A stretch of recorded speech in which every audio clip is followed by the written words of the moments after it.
Comment la Côte d'Ivoire est devenue aujourd'hui, en Afrique francophone, le pays le plus riche et sans aucun doute le pays qui attire le plus grand nombre d'entrepreneurs et d'investisseurs venant du continent et de partout dans le monde. Alors aujourd'hui, sans aucun doute, si vous observez tous les classements, vous voyez que la Côte d'Ivoire se place en premier en Afrique subsaharienne francophone parmi les pays qui attirent les plus d'investisseurs et normalement des entrepreneurs. Alors il est important de comprendre comment un pays qui a encore, il y a de cela 10-15 ans, connaissait une guerre civile est aujourd'hui un pôle de paix et de stabilité économique à tel point que tous les entrepreneurs, bref, la quasi-totalité des entrepreneurs du continent veulent aujourd'hui y aller pour faire du business. C'est très important qu'on observe cette problématique de très près, qu'il est plus clair que jamais que pour tout entrepreneur sérieux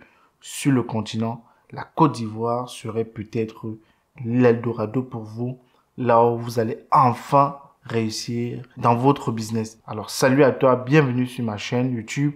Alors ici on parle de motivation, de développement personnel, de business, d'entrepreneuriat. Bref, ici j'aide les Africains partout où ils se trouvent dans le monde à réussir dans leur vie et dans leur vie également financière. C'est pourquoi aujourd'hui on va s'intéresser à ce sujet extrêmement important, le cas de la Côte d'Ivoire. Comment est-ce que la Côte d'Ivoire est aujourd'hui en Afrique? Et je tiens à souligner en Afrique subsaharienne francophone.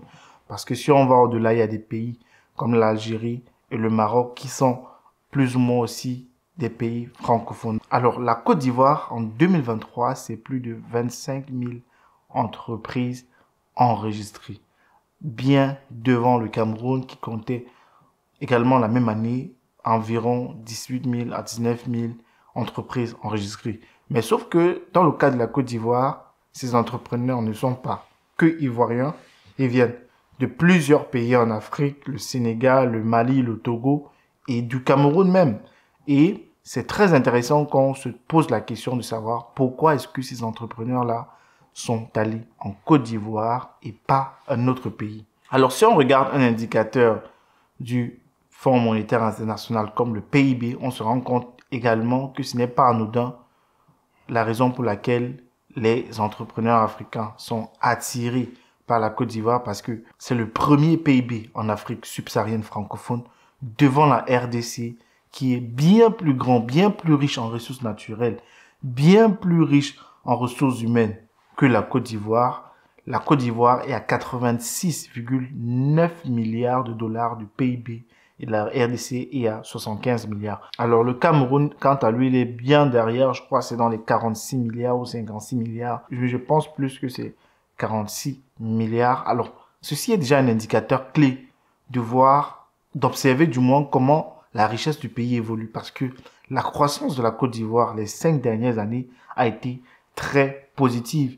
Bien qu'il y ait le Covid il y a 2 ans, la croissance a toujours avoisiné les 7%. Hormis les années Covid qui ont été un peu plus ou moins difficiles de partout dans le monde. Mais également, la Côte d'Ivoire fait partie de ces pays-là qui ont décidé en fait de faire confiance à l'innovation, à la technologie et qui ont décidé également de libéraliser en fait leur marché en mettant sur pied des lois qui facilitent comme ça la création de nouvelles entreprises, que vous soyez ivoirien ou étranger, qui facilitent tout simplement l'intégration dans le système économique. Alors, et cela a donc conduit à se croire particulièrement dans les secteurs des services. 86% des entreprises étaient créées dans ce secteur-là. Dans l'industrie, on avait 12% et à peu près 1% dans l'agriculture. Bon, le business aujourd'hui actuellement extrêmement rentable en Côte d'Ivoire, c'est celui des services.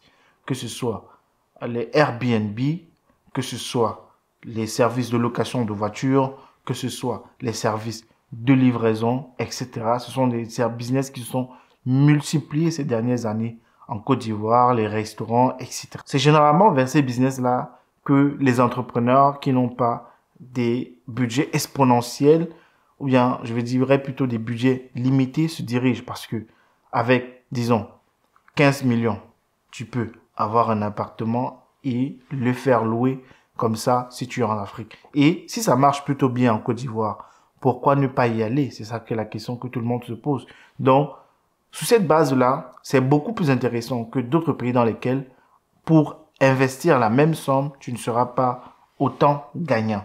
Surtout que des projets comme la vaste urbanisation, en fait, actuelle de la ville d'Abidjan permet en sorte que le business de location de voitures et les business de Airbnb, ça marche très bien parce que le pays est beaucoup plus intéressant pour investir et tout simplement pour implanter son entreprise. Donc, dans cette même tendance, qu'est-ce que la Côte d'Ivoire a fait? La Côte d'Ivoire a facilité la création des entreprises, elle a réduit le coût de création des entreprises, réduit les exonérations fiscales pour les nouvelles entreprises, protège les investisseurs étrangers et permet également aux banques de donner un accès facile au crédit, ce qui est absolument important quand un entrepreneur veut comme ça scaler son business, parce que tout cet ensemble de lois-là et de projets fiables, palpables, qu'on peut observer de manière concrète si on va à Abidjan aujourd'hui, a facilité, du moins, à influencer en fait les choix et les décisions des entrepreneurs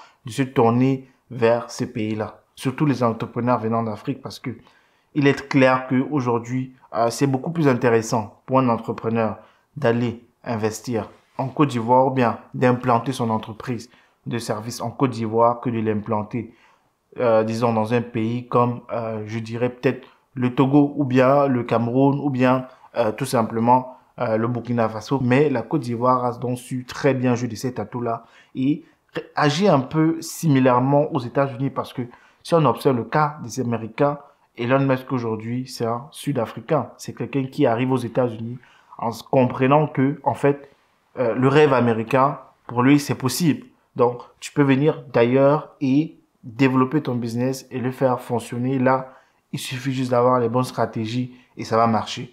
Et c'est ce modèle-là que la Côte d'Ivoire veut s'inspirer. C'est d'ailleurs pourquoi on appelle Abidjan souvent le LA de l'Afrique de l'Ouest, parce que c'est très ouvert aux entrepreneurs étrangers. Et c'est pour ça aujourd'hui qu'en Côte d'Ivoire, on va rencontrer des entrepreneurs venant des pays comme le Mali. Je pense ici à Moulay Tabouri, le fondateur de la plateforme Africrea, qui a développé un marché de places en ligne permettant aux créateurs africains de vendre leurs produits à l'international. Alors ça, c'est déjà un business concret. C'est-à-dire que, et c'est dans les pays comme la Côte d'Ivoire que ceci est facilement réalisable. Je pense également à Maureen Haïti, qui est une béninoise. Elle est fondatrice de la marque Navawax, spécialisée dans les prêt-à-porter et les accessoires en wax. Il y a également l'entrepreneur sénégalais Bambalo. Lui, il est le cofondateur de PAPS, une entreprise spécialisée dans la livraison et la logistique. Logistique également, c'est un business qui marche très bien en Côte d'Ivoire en ce moment. Idem Adjamabo, qui est un Togolais, qui est le fondateur de C'est Moi Group, une fintech spécialisée dans les systèmes de paiement. Il y a également plein d'entrepreneurs. Si on va regarder peut-être des entrepreneurs comme Philippe Simo, qui est aujourd'hui allé s'implanter en Côte d'Ivoire. Beaucoup disent que c'est parce que son business n'a pas marché au Cameroun. Il y a, voilà, des influenceurs également africains qui décident, voilà, comme ça, d'aller également en Côte d'Ivoire, parce que là-bas, en fait, ça marche plus, en fait, tout simplement, pour être plus direct. Donc, la Côte d'Ivoire est aujourd'hui, pour plusieurs Africains, du moins pour plusieurs entrepreneurs africains, quelque part un Eldorado. Et ne soyons pas surpris si, dans les 10, 20 prochaines années, la Côte d'Ivoire devient tout simplement la première économie en Afrique, devant le Nigeria, tout simplement parce que la Côte d'Ivoire est beaucoup plus ouverte aux entrepreneurs étrangers. Il y a des entrepreneurs même qui viennent d'Europe, d'Amérique. Bref, c'est beaucoup plus intéressant là-bas actuellement pour un entrepreneur que d'autres pays qui ont décidé tout simplement d'être en autarcie, de compliquer tout simplement la création d'entreprises pour les étrangers. Et voilà, tout simplement, c'est un frein pour leur économie. Ça se voit aujourd'hui. La Côte d'Ivoire est très loin devant en Afrique, malgré qu'il y a encore cela 15 ans, la Côte d'Ivoire, c'est un pays instable. Donc, aujourd'hui, voilà, beaucoup de personnes vont tout simplement en Côte d'Ivoire faire du business.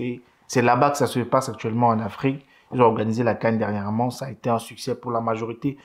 En tout cas, tout le monde était satisfait. C'est pourquoi ils appellent d'ailleurs le pays de l'hospitalité, parce que eux, en fait, ils sont ouvert à recevoir tout le monde qui veut venir faire du business sur jeu. Et au passage, j'ai une annonce spéciale. Je fais des vidéos comme ça depuis plusieurs années maintenant et j'ai acquis avec le temps une expérience que je pense qu'elle peut profiter à bon nombre dans la communauté qui souhaite se lancer dans la création de contenu. Donc, si ça vous intéresse de créer des contenus professionnels ou tout simplement améliorer votre qualité de contenu ou encore tout simplement même, vous ne connaissez pas les étapes qu'il faut faire pour faire des vidéos, vous souhaitez vous lancer cependant dans la création de contenu, j'ai lancé pour vous, j'ai préparé pour vous une formation qui va vous apprendre tout cela dans le détail, que vous soyez débutant, vous ne connaissez rien, vous voulez même améliorer, vous voulez devenir professionnel, bref, tout y est. Alors, enregistrez-vous juste, le lien se trouve en bas de cette vidéo et je vous contacterai pour les modalités de la formation. On se donne rendez-vous à très bientôt pour une prochaine épisode. C'était tout pour cette vidéo, donc si elle t'a intéressé, n'oublie pas de me laisser un commentaire, un like à cette vidéo. Abonne-toi également à ma chaîne, ça me ferait très plaisir. Et donne-moi également des idées sur des thématiques que tu voudrais que je partage comme ça sur cette chaîne. Peut-être un pays que tu trouves particulièrement intéressant, qu'il est indispensable de couvrir. Ça me ferait également très plaisir de faire une capsule dédiée à ce que vous, abonnez, vous qui me suivez, voilà, avez aussi à cœur de suivre. Quant à moi, on se donne rendez-vous à très bientôt pour une prochaine vidéo. Ciao.